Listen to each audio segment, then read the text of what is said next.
¿Qué tal? ¿Cómo están ustedes? Les damos la bienvenida a nuestro programa Hablemos Hoy por las pantallas de UCB Televisión en esta segunda edición especial para hablar sobre aborto, las implicancias, el debate, la controversia que se ha ido generando y también proporcionarle mayores argumentos en torno a una discusión que por momentos pensamos desde un punto de vista editorial y desde lo que es el espíritu de este programa, también poder nutrir parte de esas conversaciones para que usted pueda sacar las conclusiones en torno a un tema tan complejo y de tanta delicadeza y además sensibilidad. Queremos invitarles también a que puedan conocer a nuestros invitados de hoy. Son nuestros panelistas, estuvieron junto a nosotros la semana pasada.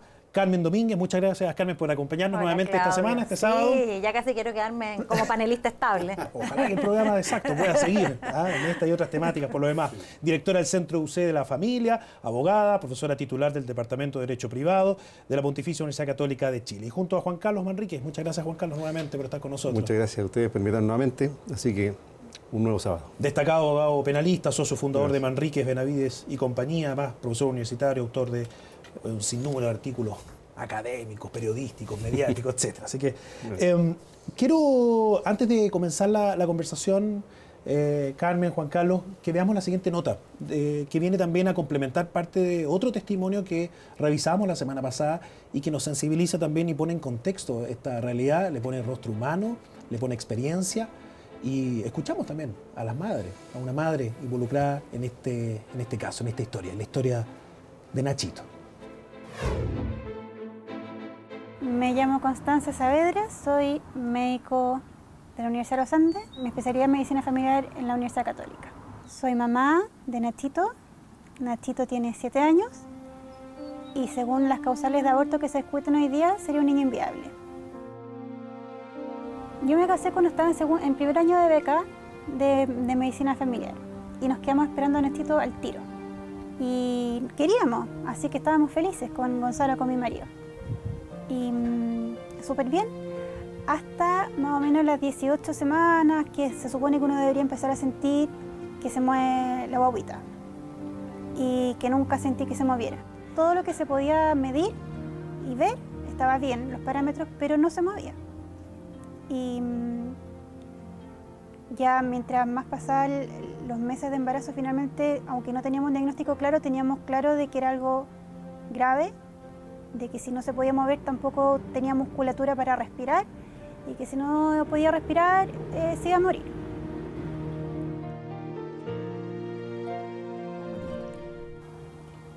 Pero vivió, ya está bien. Usa un ventilador mecánico, no puede respirar solo. Depende del ventilador, de la electricidad. Si no hay electricidad, no puede vivir. Tenemos 2 generadores. Si se está perdiendo uno, tenemos otro, porque no podemos vivir sin electricidad. Así que para nosotros cuando se corta la luz no es un tema trivial. Antes de que Nachito naciera, como que yo siempre pensaba que lo tenía todo, en fondo. Estudiaba lo que quería, trabajaba en lo que quería. Me casé con Gonzalo, que es mi mejor amigo, de una familia súper buena. Se me había dado las cosas súper fáciles, estaba agradecida y era feliz. Pero en realidad ahora te das cuenta que esa felicidad es bastante superficial. Que Nachito te enseña que hay dimensiones en intensidad y en profundidad en lo que tú puedes sentir impresionante. Obviamente desde que nació hemos tenido dolores súper grandes, penas súper grandes, duelos por cosas que nunca van a ser y que uno sigue viviendo en el fondo.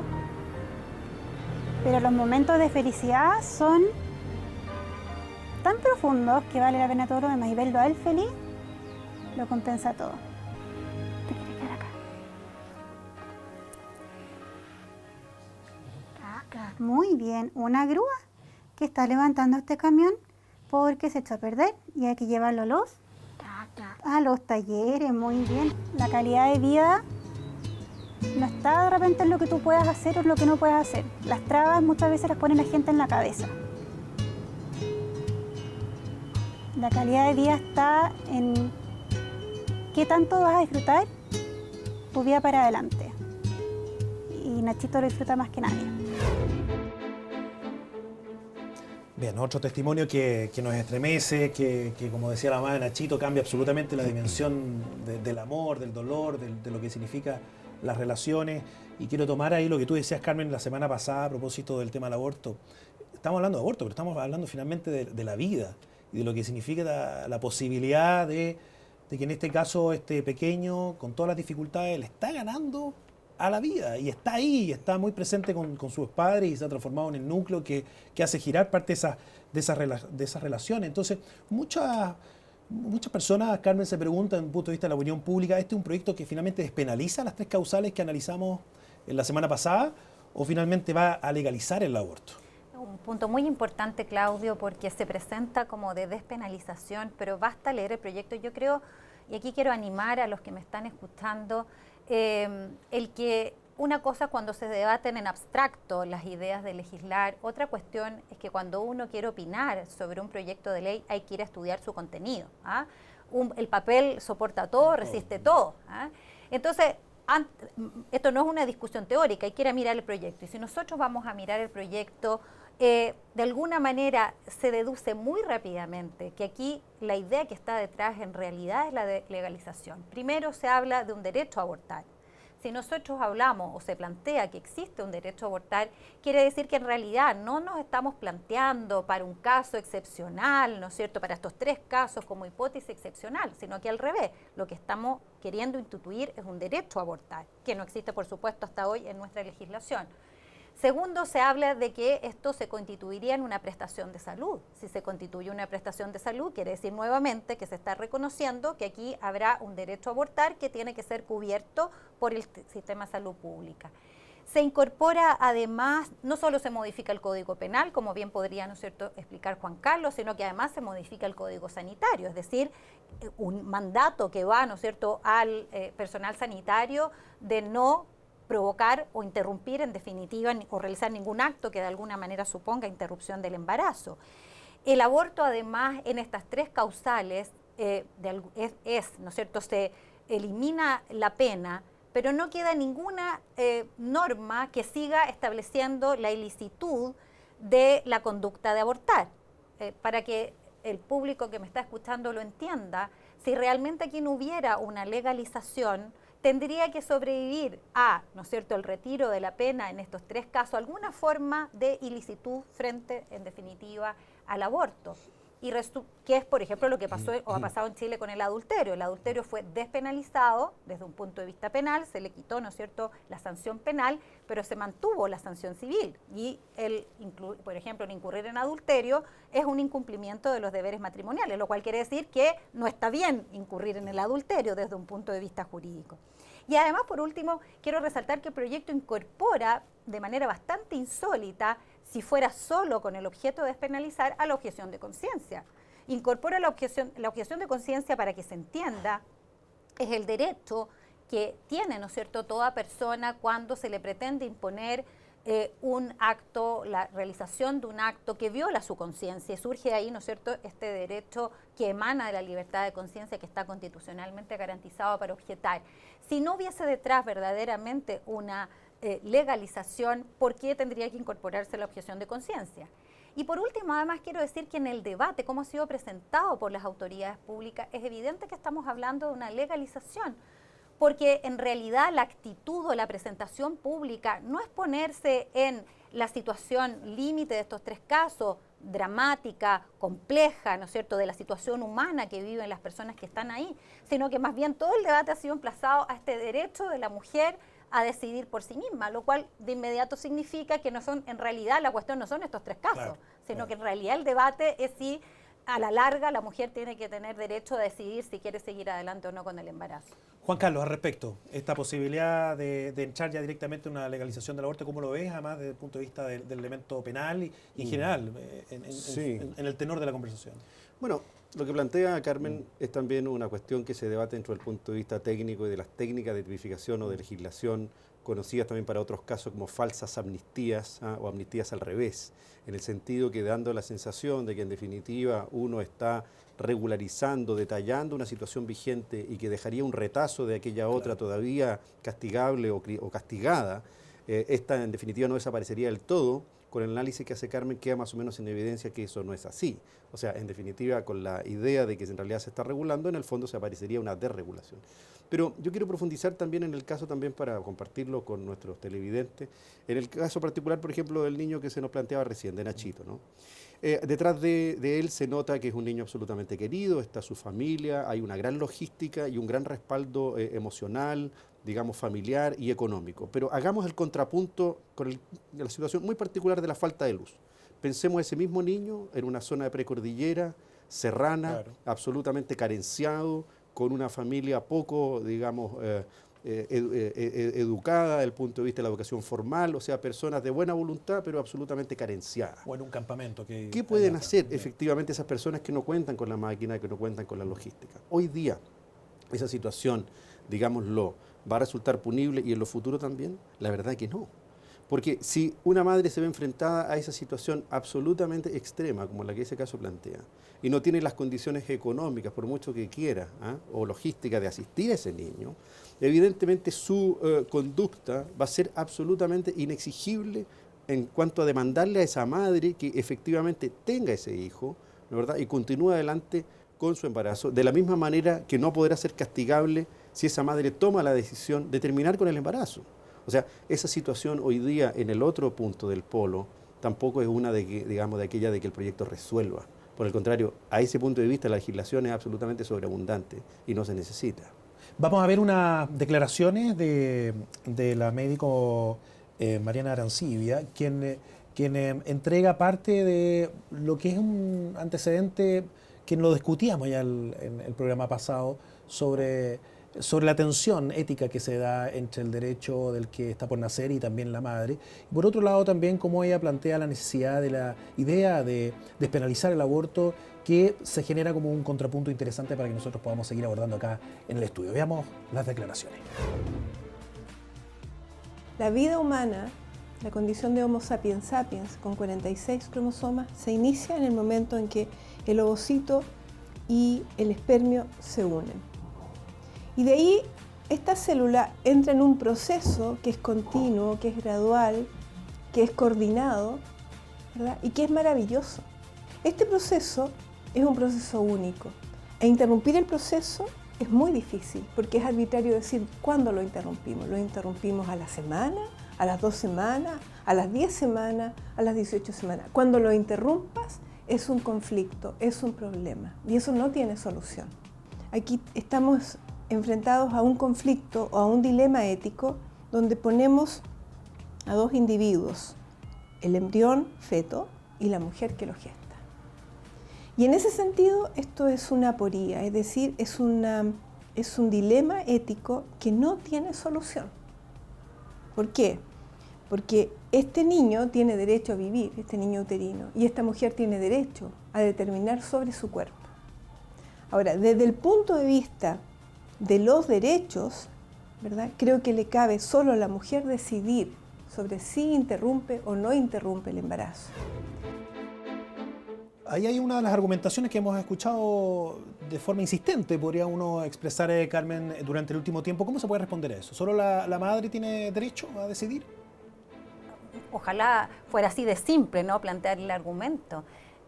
Al revés, ¿no? Lo que sucede es que una vez que la madre pasa a ser madre, era mujer, ¿no es cierto?, que pasa a ser madre porque se quedó embarazada, es indiscutible que ya no estamos hablando solo de su cuerpo, ¿ah? Si no, sería entonces negar todo el sentido a la vida, sería negar de alguna manera dónde se inicia la vida, que esta misma doctora, si ustedes se fijan, acaba de reconocer que hay vida humana desde el momento en que se produce la concepción, cuestión que hay que resaltar, algunos discuten, ¿ah?, porque claro, la argumentación de ella difiere de algunos que incluso consideran que ahí hay algo irrelevante, sí, ¿ah?, y que es bien curioso porque eso que es irrelevante, que no es vaca, que no es, ¿no es cierto?, perro, de repente en un determinado minuto se transforma en ser humano, que es una cuestión de un salto lógico inexplicable, ¿ah?, porque una cosa es que uno pueda no atribuirle la condición de persona. Otra cosa es ya decir que no pertenece a la especie humana. Entonces, ¿cómo se generó lo que no era humano se transformó en humano, ¿no? Ese ya es una cuestión lógica bastante, ¿no es cierto?, dura de enfrentar por quienes lo defienden. Pero yo quería resaltar que obviamente cuando la mujer se queda embarazada, entonces ya no es su propio cuerpo, porque aquí hay una vida que está en gestación. Y desde este punto de vista, indiscutiblemente surgen entonces dos dignidades, no solo la dignidad de la madre, sino que la dignidad de esa vida que está por nacer. En esa disyuntiva es que nuestro ordenamiento jurídico hasta ahora ha, ¿no es cierto?, ponderado y entendido que debe velarse por la vida del que está por nacer. ¿Y por qué? Porque indiscutiblemente estamos hablando de la vida de una persona, de alguna manera porque el ordenamiento jurídico no ha querido nunca decidir qué vidas merecen ser vividas y qué vidas no merecen ser vividas, ¿no? Exacto. Y en este plano, Juan Carlos, bueno, el tema de la violación también ha causado gran controversia. El debate se ha focalizado por momentos incluso en el ámbito político y en lo que es la evolución del proyecto en esta causal. Un argumento también que quiero transformar en pregunta: ¿por qué el Estado va a obligar a una mujer violada a mantener ese embarazo? Sí. Que es un tema también que por momentos uno puede plantearlo como incluso un acto de violencia sobre la mujer. Bueno, la discusión hoy día está planteada no en si el Estado tiene derecho a obligar a esa mujer a que efectivamente termine el proceso de embarazo y dé a luz a un niño o niña que es objeto de un acto violatorio, ¿no es verdad? El asunto está puesto en si esa mujer decide no continuar con el embarazo, debe ser doblemente castigada. Ya sufrió el trauma de la violación, ahora cómo va a sufrir el trauma de la pena, más aún penal, y va a terminar encarcelada por no querer ese hijo como consecuencia precisamente de un acto tan detestable como aquel. El asunto técnico de eso requiere al menos dos niveles de análisis. Yo escuchaba con mucho análisis, con mucho detalle lo que plantea la doctora. El primer problema es distinguir muy claramente entre, y sin ser un eufemismo, entre la interrupción de un embarazo y causar un aborto. Allí ha habido un gran debate y que tiene una profunda raigambre incluso histórica, histórico-cultural, histórico-jurídica. Hasta ahora no existe mayor discusión en que, en definitiva, ciertas interrupciones del proceso del embarazo, como ella misma lo dice, hasta ciertas etapas no constituyen necesariamente la figura de un aborto.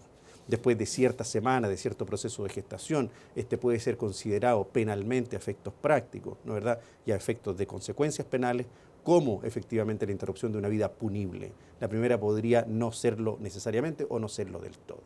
El problema del aborto postviolatorio es en definitiva nuevamente un problema de exigibilidad y de ponderación, porque en definitiva el punto es, cuando particularmente este caso se plantea en los casos más concretos y más dramáticos que en Chile se conocen, por ejemplo, los abortos postviolatorios en un contexto de incesto, o sea, más aún cuando es el padre, es el hermano, ¿no?, o un cercano el que embaraza a la menor, la situación aquella de obligarla a terminar el proceso. En esos casos yo diría que hasta el día de hoy, efectivamente, cuando se han conocido y se han planteado, ¿no es verdad?, estos abortos con esas condiciones, en definitiva la legislación también contempla la posibilidad de que esa mujer resulte exenta de responsabilidad penal, más allá de la mera atenuación. Mire, y quiero ir a un elemento histórico. En principio, la gente dice en esos casos, bueno, si el aborto se practica para ocultar la deshonra o cuál fue el objeto, como señala el código, o la razón de ese embarazo, le podremos aplicar una pena atenuada. Pero la verdad es que la legislación actual incluso permite excluirla de responsabilidad. Y esto también tiene un elemento que hay que considerar respecto de hasta dónde uno llega a valorar a alguien como persona, como bien decía Carmen, o bien como un sujeto digno de protección, que son cuestiones diferentes a los efectos de la protección de la vida en lo que dice relación con los delitos, particularmente la protección de la vida intrauterina y la extrauterina. Para que lo entendamos claramente, por ejemplo en Roma, se podía, comillas, matar, a veces impunemente o con menos pena, a un sujeto que nacido vivo de mujer no tenía rasgos humanos identificables. El famoso ostentum y el mostrum. A uno se le mataba atenuadamente, al otro se le podía matar lícitamente. ¿Por qué? Porque en teoría se partía de la base de que en una sociedad de guerra, en una sociedad imperial, esas personas podían no aportar al desarrollo de la misma expansión del imperio. O sea, esas situaciones hoy día han cambiado bastante, ¿no? Entonces yo creo que no podemos mantener las mismas categorías en ese punto específico. ¿A ustedes les parece viable, les parece real esta indicación que se plantea que en caso de la despenalización por violación el doctor va a tener que efectuar una denuncia a Carabineros O sea, con todo lo que significa el impacto y saturación y crisis que vive el sistema hospitalario, que los doctores terminen también empezando a vehiculizar una arista judicial. ¿Eso tiene sentido? Lo que pasa es que eso sucede con los médicos en muchísimas otras situaciones. No es que recién los médicos tengan deber de denunciar delitos. Tienen que denunciar si ven, ¿no es cierto?, la manifestación o constatación de que ha habido abuso, de que ha habido violencia. En todos esos casos los médicos tienen obligación. Y lo que pasa es que lo que realmente surge es que si no se mantiene la obligación de denunciar, particularmente en las situaciones a las cuales estaba refiriendo Juan Carlos, porque yo creo que es importante tener presente que hoy el contexto dentro del cual se da la violación no es la violación furtiva, ¿no es cierto?, de quien va caminando, ¿no es cierto?, en la noche y es agredida, que es una situación prácticamente excepcional hoy en la realidad chilena, sino que en la mayor parte son violaciones que se dan en contextos familiares o en contextos de vecindad, donde se trata de violaciones reiteradas y permanentes en el tiempo. De manera que la posibilidad o en definitiva esta alternativa de abortar no va a evitar que esto se siga reproduciendo, ¿no es cierto?, y repitiendo. Entonces, claramente de inmediato la solución que se propone no es de ninguna manera un remedio posible. Eso si es que pudiéramos plantearlo como en ese contexto, claro. ese contexto, ¿no? La desregulación tampoco elimina el hecho que es la causa. Exacto. Absolutamente. Pero el segundo contexto en el que se da, que esto es bien importante, tiene que ver hoy más bien con adolescentes que son violadas por estar, ¿no es cierto?, de alguna manera habiendo bebido alcohol, habiendo consumido droga o habiéndosele introducido en, ¿no es cierto?, el líquido que estaban consumiendo, drogas que de alguna manera, y ellas descubren recién que han sido violadas un mes después cuando descubren que están embarazadas. Entonces, hay que tener presente eso para darse cuenta de que no estamos hablando de la situación que la gente se imagina, sino que estamos hablando de figuras bastante más complejas. Ahora, desde el punto de vista de la violación, y yo creo que esto tenemos que tener presente y reflexionar todo, es cierto que la violación es un acto profundamente injusto respecto de la mujer, pero también es un acto profundamente injusto respecto de ese niño que no tuvo responsabilidad alguna en cómo ha venido a la vida. Es decir, en el fondo nosotros estaríamos haciendo una discriminación clara por causa de este padre violador, ¿no es cierto?, respecto de ese niño. O sea, indiscutiblemente estamos haciendo una discriminación y de antemano estamos decidiendo que, ¿no es cierto?, entre ambas, la opción entre ambos, ¿no es cierto?, derechos y dignidades, hay una que hay de prevalecer. Al revés, lo que nos muestra, y vuelvo aquí a decir, si esto fuera que nosotros lo estamos discutiendo recién hoy y no tenemos ninguna evidencia en Chile, no estoy hablando de Tombuctú, estoy hablando de Chile, si nosotros no supiésemos que existen y que la experiencia del acompañamiento a esa mujer hace que en definitiva ella pueda llegar, ¿no es cierto?, al momento del embarazo y de alguna manera sentir la tranquilidad de que, por ejemplo, lo dio en adopción y le dio la oportunidad a ese niño de tener la vida que quizás, ¿no es cierto?, se merece porque no tiene responsabilidad en cómo fue gestado, o que en muchos casos esas mujeres han optado y optan por quedarse con esos niños, y podríamos escuchar muchos testimonios al respecto, ¿no?, de en definitiva el descubrimiento y también lo que eso ha representado, y que en el fondo el aborto, y en eso también hay un montón de evidencia, no resuelve nada, no sana, no de alguna manera evita o cura la agresión, el daño que se produció en definitiva por la violación. Vamos a ver a continuación un clip, vamos a entregarle más información, más antecedentes para que usted pueda ir entregando una serie también de argumentos en sus lugares comunes para seguir la conversación, para que usted también tenga más información, que es lo que nosotros queremos poner sobre esta mesa de trabajo durante este mes de septiembre. Vemos el clip y volvemos también con Juan Carlos Manríquez al respecto. El debate sobre el proyecto que legaliza el aborto en Chile debe ser maduro, informado y propositivo. Para que así sea, es necesario derribar numerosos mitos y dar a conocer algunas verdades que nuestros legisladores no pueden ignorar a la hora de decidir sobre la vida de las mujeres y de los más débiles e indefensos de nuestra sociedad. Los promotores del aborto en Chile dicen que defienden los derechos de la mujer. Sin embargo, el aborto es una decisión dolorosa que genera secuelas graves para la salud física y mental de las mujeres y las expone a las presiones de su entorno. Además, afirman que no legalizar el aborto pone en riesgo la vida de la mujer al forzarla a buscar soluciones clandestinas. No obstante, los datos muestran que la prohibición del aborto en Chile no fue obstáculo para que la mortalidad materna siguiera cayendo fuertemente. También señalan que el aborto es la solución para enfrentar un grave problema de salud pública y para ello dan a conocer cifras impresionantes. Pero en realidad, tal como se ha hecho en otros países, inflan y manipulan los datos para generar alarma sobre un problema que debe ser tratado con seriedad. Asimismo, los que buscan legalizar el aborto agregan que este es la única solución para el embarazo vulnerable, cuando en realidad el acompañamiento de las madres que atraviesan por esta difícil situación es una respuesta más humanitaria y efectiva que la ley no puede seguir ignorando. Por último, tal como ha ocurrido en cada país que inicia esta discusión, no logran explicar por qué le niegan el carácter de persona al no nacido y establecen límites no científicos para determinar en qué etapa del embarazo es legal abortar. Esos plazos son arbitrarios, discriminatorios y, tal como lo muestra la experiencia mundial, fácilmente modificables.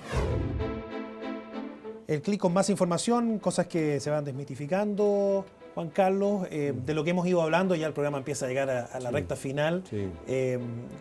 ¿Qué sacas en limpio? ¿Qué argumento crees tú que es importante empezar a destacar para que las personas también lo puedan atesorar en cuanto al valor que tiene en sí mismo y que enriquece parte de este debate? Mira, lo primero que yo creo que volver sobre estos temas, que son temas tradicionales con mirada relativamente nueva, siempre va a ser relevante, siempre va a ser importante discutir esto que no discutirlo.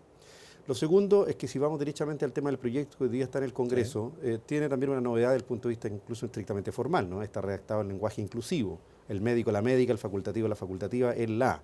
Pero yo creo que esa cuestión meramente formal tiene que ir acompañada de un salto cualitativo, que todavía de alguna manera lo extraño en este debate, ¿ya? Y donde efectivamente hay muchos puntos suspensivos y muchas aristas sin cerrar.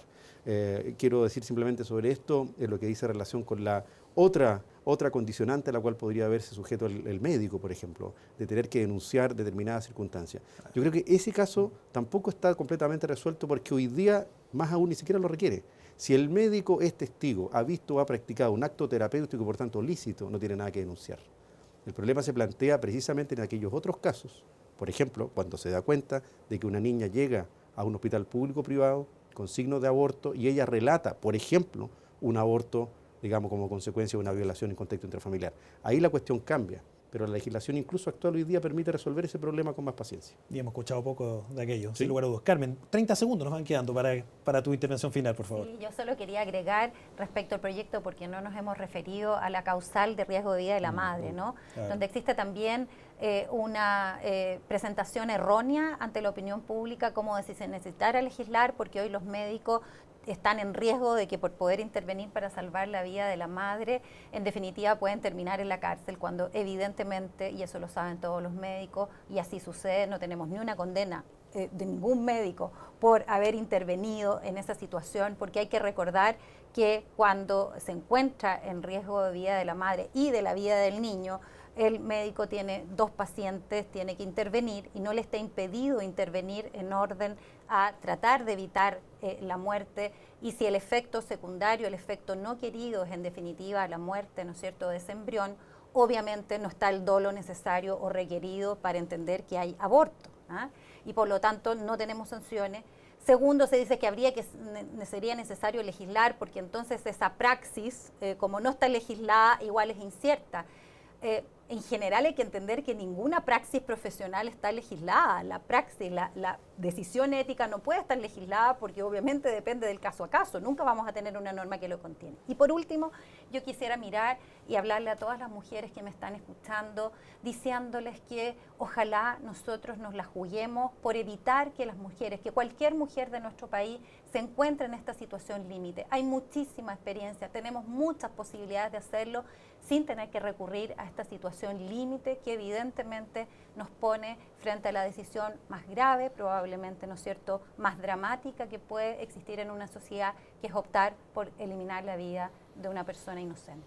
Carmen, muchas gracias por estas 2 semanas de haber compartido este panel, por habernos entregado una cantidad de antecedentes, información que falta en el momento del contexto de información y sobre todo de diálogo que que por momentos tanto se exige en nuestra sociedad. Y por hablar también desde tu rol de mujer y de madre. Muchas gracias, Juan Carlos, también. Sí. Todo Gracias, lo que Clau. ha sido la experiencia en el ámbito del derecho y sobre todo desde las aristas penales y desde tu arista también muy filosófica, muy instruida. Muchas gracias, Juan Carlos. Gracias. Gracias a ti, Muchas gracias. Claudio, y gracias a este canal por darnos esta oportunidad. Así es, y nosotros vamos a seguir la próxima semana. Recuerde, el próximo sábado con más Hablemos Hoy de aborto, con nuevas aristas médicas, científicas también, que vamos a empezar a poner sobre la mesa para que usted pueda sacar sus conclusiones. Muchas gracias y nos reencontramos próximamente.